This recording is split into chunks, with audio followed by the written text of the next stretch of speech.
Shalom Israel. I want to give all praise, honor, and glory to Yahweh, Ba'ashim Yahweh Shai, Ba'ashim Rakakwadash. Double honors to the apostles and the elders of Great Millstone, and Shalom to the elect. This lesson is going to go into this article I found on RT News, going into these so-called quarantine hotels, in which you have an account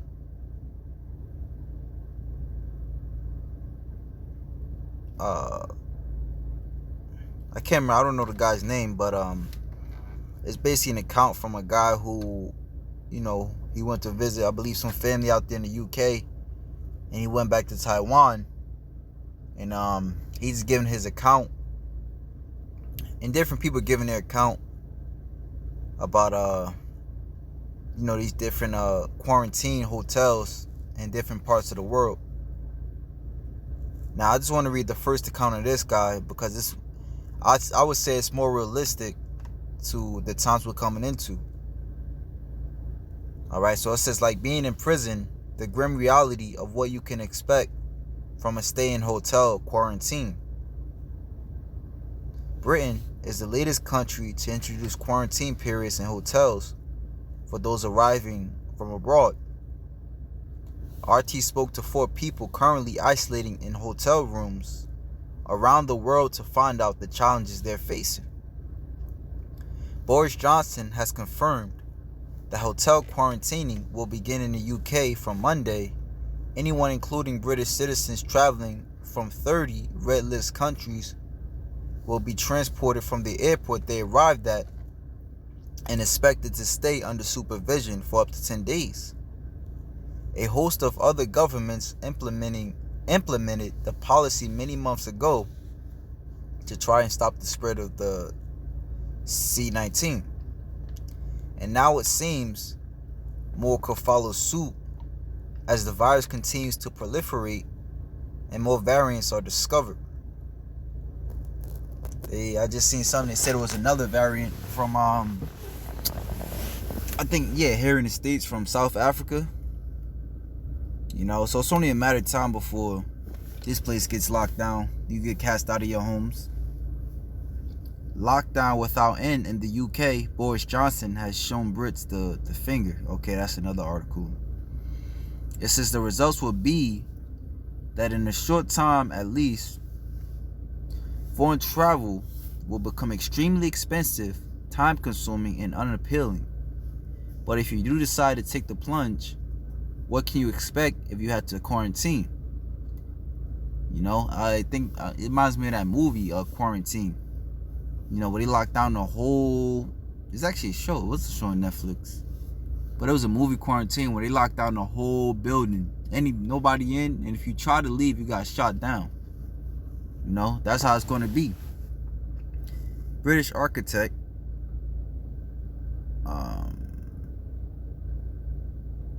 What, did I skip this article? This paragraph? I'm read it. The result will be that in the short term, at least, foreign travel will become extremely expensive, time-consuming, and unappealing.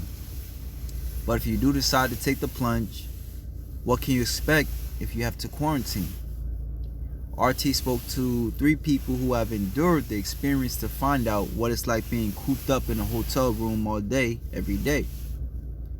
British architect Charlie is on the final day of a 14-day quarantine in Taiwan and compares the experience to being in prison. He asked for his full name not to be used, as some people have received death threats for speaking out about conditions inside the Asian country, which has generally been lauded for the way it has handled the health crisis. Charlie lives in Taiwan and flew back to the UK to be with his family for Christmas, as he hadn't seen them for over a year.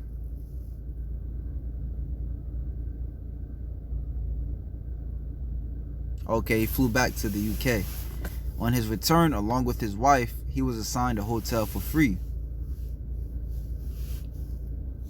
The rules have since changed, and arrivals are charged around 50 euros per day.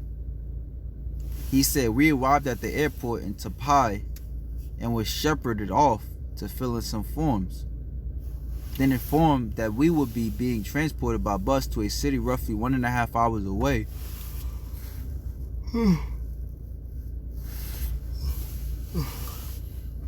Slovakia, 1.5 hours away in the central region of the country. There were 7 of us in total. We actually got lucky that we are staying in a hotel. Some other arrivals got taken to unused military camps, and the state of those places is a bit depressing. Charlie has heard from some in the camps, and they complain of being extremely cold at night. Alright, that's why the scriptures say, pray not that thy flight be in the winter. There are no heaters in the rooms, and they have only been issued with thin blankets.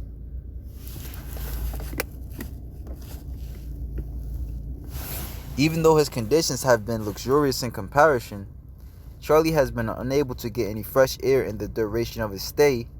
His windows don't open and the balcony in his room is inaccessible. As the authorities have jammed the door shut, he continued, no amount of negotiation will persuade them to open it.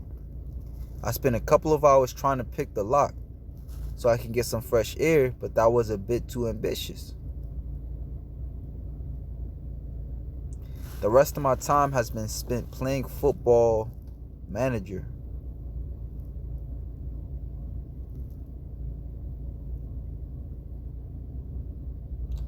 The best thing anyone can do is stick to a routine and avoid lying in bed all day.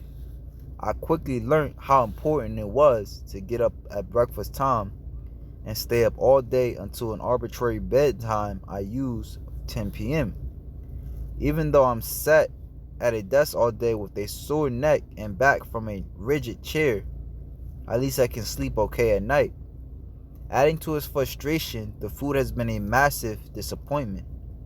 There is little variety, and the Taiwanese Center for Disease Control has banned any deliveries, so Charlie is unable to order his own meals. He said it seems as though they have started to penny pinch, as lunch and dinner are what is called a lunchbox. It's a partition box with rice, a type of meat, some veggies, and then some random unknown terrified looking foods. It's incredibly oily. You get this twice a day, every day. I can't eat rice as he substitutes the rice for a pot of noodle. Charlie admits to finding the process grueling, but adds I wouldn't say I feel depressed. I'm fortunate in that my wife is also quarantined here as well, in a separate room, and we can video call, so you are sharing the terrible experience with someone else. I wonder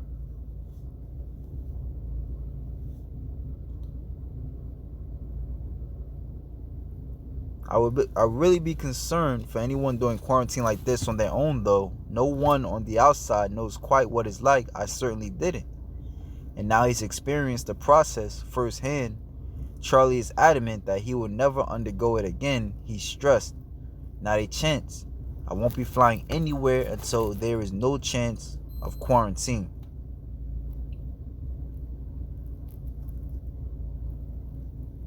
Then it goes into another lady's encounter over there in Sydney, Austria.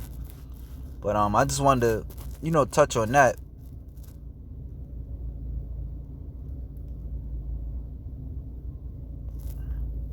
I just want to touch on this man Charlie's experience, because that's more so like how it's going to be in these detention camps that, they're going to, in most of these detention camps, and a few years back when Trump was separating, Issachar and Zebulon away from their kids, it was saying how they were treating the woman bad, telling, depriving them of food and water, telling them to drink out of the toilet, so that's not far-fetched, man. The scriptures say the tender mercies of the wicked are cruel. All right, so here it is. It may seem like this devil's looking out for your health, but really, it's all a ploy. It's all a ploy, and soon enough, as the scriptures say, you're going to be cast out of your homes. You're not even going to be safe in your own homes. All right, this is 2 Esdras 16. All right, because the scriptures represent truth. All right, what has been, what is, and what's to come. That's why it's very important to go back to the scriptures and to understand the harsh realities that's coming to this place. You know, now most may scoff just as they did, you know, when Jeremiah told Israel that they were going under captivity to the Babylonians. You know, until it actually happened. You know, and then what? The Babylonians seized Jerusalem. They treated them like hell, man. You know, and that's the same way here, as it says in Isaiah 10, where it says, "O Assyria, the rod of my anger." You know, so you're gonna be treated very unfairly. All right. You're gonna be treated very unfairly. You know.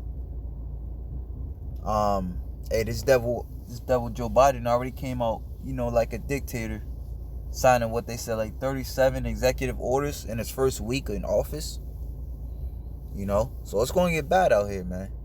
And the more these cases start to ramp up, the faster Esau has to do something about it. The more strict his laws and his policies has to be. That's what people don't understand. Okay? He's going to rip you away from your child. All right? Hey, these times is coming it's known in the scriptures as Jacob's trouble. Jacob's trouble is Deuteronomy 28 on steroids, man. You know? To where you're forced to eat your own child. All right? To where you're trodden down like the mire in the street. To where the scriptures say, a nation that thou hast not known is going to come upon thee as swift as an eagle flieth. You know? Esau's going to come down having great wrath, knowing that he have but a short time. Okay? Hey, you got other nations. Fuck, come on. The scripture say in Ezekiel 38 that there's going to be like a Red Dawn type of event, to where other nations is going to think in their mind to come over here and break down the land of unwalled villages, the scriptures say. All right, Russia. And hey, there's actually a thing where China's already over here. All right, buying up the particular farmland in the Midwest. You know, and over there in the Caribbean too, I believe, Jamaica. You know, so things are happening behind the scenes, and when the people start to see it, it's going to be way too late. All right, when people find out what this devil has up his sleeve, it's going to be way too late.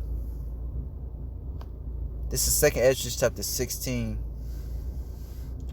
verse 68. For behold, the burning wrath of a great multitude is kindled over you, and they shall take away certain of you, and feed you, being idle with things offered unto idols. At this very time, people are still looking to go on vacation. They're still booking, you know, trips in July and August, because they're hoping things will go back to normal. All right, they won't take the vaccine. They won't take the vaccines, but they will take what? They will take the test. All right, which is no better, just to continue to be idle, continue to live in La La Land. And guess what? They're gonna feed you being idle with things offered unto idols. And they that consent unto them shall be had in derision and in reproach. Those that took vaccine, all right, are had in derision. As a matter of fact, I seen this article, which I was going to do another lesson on it. The Spirit permits. It says, Cali X-ray tech excited to get shot dies after receiving second dose of, as you see, I don't want to say it out loud, you know. So they that consent to them are already being had in derision and reproach. All right. What makes you think things are going to get any better, man? And trodden underfoot. For there shall be in every place in the next cities a great insurrection upon those that fear the Lord. They shall be like madmen who, these Edomites, sparing none, but still spoiling and destroying those that fear the Lord. For they shall waste and take away their goods and cast them out of their houses. Alright, so you tribesmen about to be dealt with very furiously, because it's already put out there that you're the reason for this, outbreak. Alright, so they got to do something about you. And that was it, man. These are the times that's coming. Revelations 20. Some of the scriptures say how some of us shall be cast into prison. Alright, but we understanding that this is, this could be a reality for some of us. But we also understand that the angels are always there. Alright? Think about Daniel when he was cast into the lion's den. And who else? I spoke about Jeremiah when he was cast into the pit. Peter when he was cast into jail. Apostle Paul. The angels came through. Lord willing, they continue to come through for us. Hey man, so with that, Lord willing, you I can edify. Shalom to the elect.